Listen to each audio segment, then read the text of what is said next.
Welcome everyone to the Moisky News for May the 11th, 2020. Today I'd like to go back on something I've done before on this channel and talk about that, along with more recent events that have led me to private some videos. Well, actually I privated them a while ago, but I'd like to explain why I did. This would concern the son of Diane Abbott, the mathematical genius. Her son's name is James Abbott-Thompson. The two videos in question happened to be the most popular videos on this channel. They blew up, but I had no choice but to private them because enough information was unavailable, and so all I could do was speculate, but then there was something glaringly obvious in both that I had omitted because it never occurred to me, and I felt it wrong to leave content like that up when it was such an obvious mistake. Couple that with the fact that the comments, "Oh dear Lord," were beyond racist.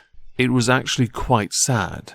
When videos don't age well, one has to decide whether or not they can leave it up as a mistake they can look at and say, yes, I screwed up. Or do this. Revisit what happened and try and provide a better context. Because now a certain event occurred.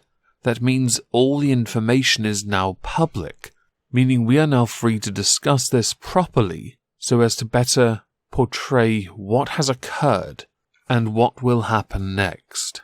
So while Diane Abbott is typically the butt of many jokes, this is not one of those times. James Abbott-Thompson, most notable for working within the Foreign Office and advising Britons who are living in Italy on their rights post-Brexit, actually had a pretty good career, but something happened. Something twisted, something went wrong, which led to him pleading to 16 charges of varying levels of assault and indecent exposure. Many of those assaults happened on police officers and nurses. One happened while he chased his mother around a house with a pair of scissors, although it is right to acknowledge now she did not pursue charges for obvious reasons.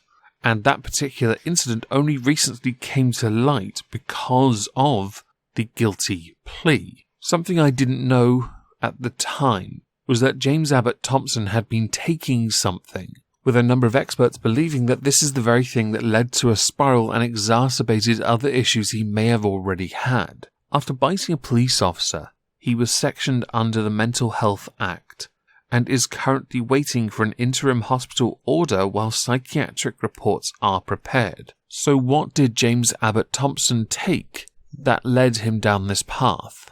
Meth. Pretty simple, really. And the Mental Health Act that he was sectioned under was for drug-induced psychosis. One expert believes that the meth contributed towards a personality disorder or an unknown psychotic illness. None of this was known when I made my videos, which is why I felt it wise to remove them, because as amazing as the views were on them, they are not worth it when you're being intellectually dishonest. And it is always worth and right to acknowledge that when you, I'll be honest, screw up. On my main channel I have a series called Halls of Injustice. I've always loved talking about cases that go through the courts. I always find that to be more interesting, and this may well actually feature on that channel, because it is something that should be discussed in greater detail when the time comes, which won't be until July when he is sentenced. But in all the cases I've covered on that channel, bar one, we have had nearly all the information publicly available. I think the only one where I didn't have everything was Laurie Vallow, and a New Zealand guy who retains anonymity for 2 years after being convicted of murder. The story for James Abbott-Thompson goes as far back as when he worked in the Foreign Office and being stationed at the British Embassy in Rome, which is also what many believe led to him then becoming addicted to crystal meth. He was, at the time, prior to the meth that is, believed to go all the way to the top of the Foreign Office, because he was that good, and there is still a chance he could eventually work his way back to something, and I'd hope he will. Of course I do. I don't want anyone to suffer under any influence of drugs. But how one sentences somebody for this kind of issue, I'm not entirely sure. So how his future plays out, I'm equally unsure about, but I do hope that rehabilitation and therapy and whatever medication helps him on the path to recovery is successful. With what has happened to James Abbott-Thompson, I'm very much interested to know what you think. I'm also interested to know what you think about me privating the videos where I had only half the facts. Because although I only speculated, the comments, I can't enable that. It's a bit...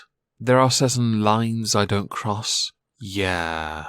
When half the comments you get on a video are monkey noises, in air quotes, and then other racist remarks related to appearance, along with also pointing out that there is a high chance of mental instability here and maybe that should have been addressed in the video, one does then have to take a moment to rethink what they put in their videos and how they go about addressing people. It's why I tend to be more middle of the road, present the facts with a smidge of opinion. Please do let me know what you think about all of this in the comments down below.